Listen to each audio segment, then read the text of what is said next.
Well, good evening to you. It's a little bit earlier. It's only 9:15 tonight, and it's Wednesday. It's the 25th of March, and this is Bobcast for the 25th of March. Right, we're going to be messing around trying to get rid of this reflection, and I'm hoping some nice person will buy me a pair of non-reflective glasses. But of course, there's nowhere to get them made up at the moment, which is a shame. So it sort of defeats the purpose ever so slightly, and. Yeah, do you know something I've been meaning to tell you? I used to be terribly scared of lifts, but I've been taking steps to avoid them. So, how are we doing? Well, it's been a difficult day, and we've got some sick people, very sick people, in the BGH. Two of them at the moment, and we're just praying for them, for their families, and all those. We've got some people getting a bit better. And a few people have got sort of mild doses of this coronavirus. So we're quite surrounded by it. One of the great joys for me is to spend time on the phone, to spend time being there. The phone's never stopped today, and that's good because it means we can just talk. And I think talking is an important thing. Phoning people is really important, and being there. So I was sad though. Timpson's in our town has closed. And I was sad, but I was also surprised because I thought they were key workers. Didn't you? No, maybe you didn't.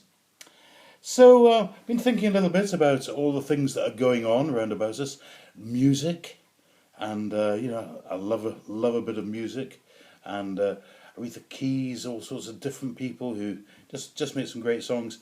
But tonight, of course, I'm sad because normally I would be.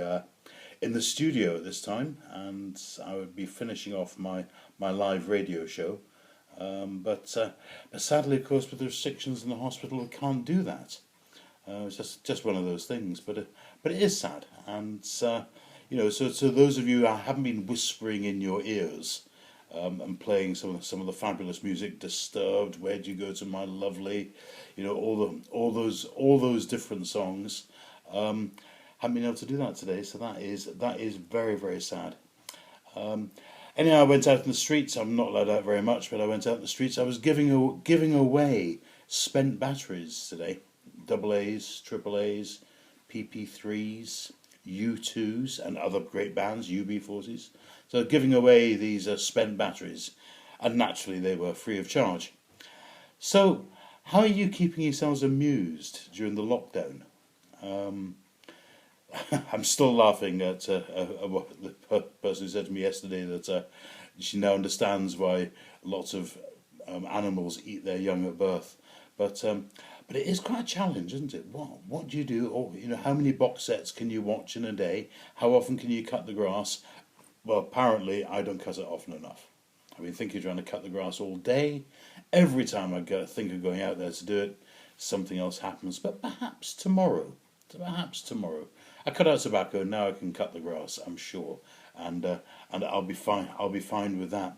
I managed to find out an answer to a question I've been wondering. I've often wondered why the majority of fish live in salt water, and apparently pepper makes them sneeze, so it's better for them to live in salt water. It's just one of those things.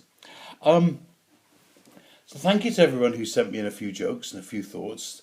To people who enjoyed talking about Fergus, the old dog, yesterday. We used to have a cat called Sophie, and Sophie had a terrible life, an absolute terrible life because of Fergus.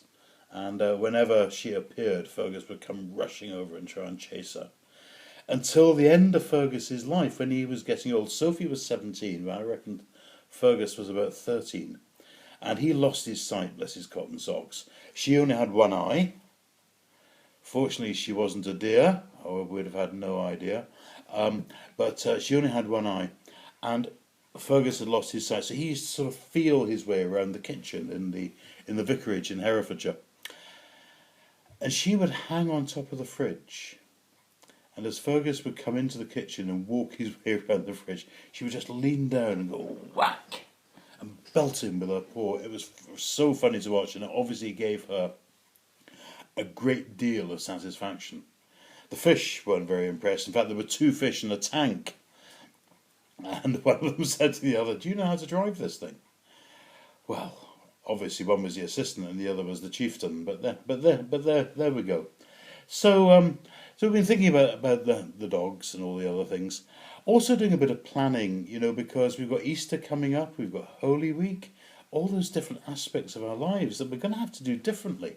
And it's good to do things differently. It's good to look and say, actually, how will I do this in a different way? So we've got some ideas, and I'm sure you're beginning to think about that as well. Also very lucky, I'm going to tell you this, that some very kind person did some shopping for us today, which was good. I was entrusted with the shopping list. And one of the things I love is onion marmalade. And not the type of marmalade that Paddington wears, and sorry, not Paddington wears, but Paddington puts in sandwiches and then keeps under his hat. But I love onion marmalade, and I like making it. So we have a recipe, and I mixed up my 2s and my 5s. So the person who did the shopping today was slightly shocked when I said, "Could I have 5 kilograms of onions, please?" And when they delivered them, they said, "Do you really mean that?" I said, "Yes, of course, that's what the recipe says." When I looked at the recipe, it was 2 kilograms. So if anyone's in the market for some onions, we are the people, and I'm your man. I can peel those back and send them to you. Though I think I'll be crying all day tomorrow when I chop them up. So listen, here we go. This lockdown is strange. People are beginning, I think, to get the message. They're beginning to stay at home and stay safe. It's real, folks. I see this with my friends who are poorly, my people I love dearly, who are in hospital, and one in particular comes to the end of his life. It is real. So we need to keep locked down. We need to keep safe. We need to keep inside. And it may be boring, but just think of those days when the alarm goes off. Well, my alarm only ever goes off once on a Sunday morning, because it's the only day I work. The alarm goes off and you think, oh, I'd give anything just to roll over and go back to bed and have nothing to do today. Well, this is it. So, take care. God bless you. Remember how special you are. If you think, and remember that you were created in God's image, and you often wonder whether God has a sense of humour, just look in the mirror. I've said that so many times, it's getting boring now. One question I have managed to answer is, why do crabs never donate to charity? Why do crabs never donate to charity? Could it be because they're shellfish? Bye.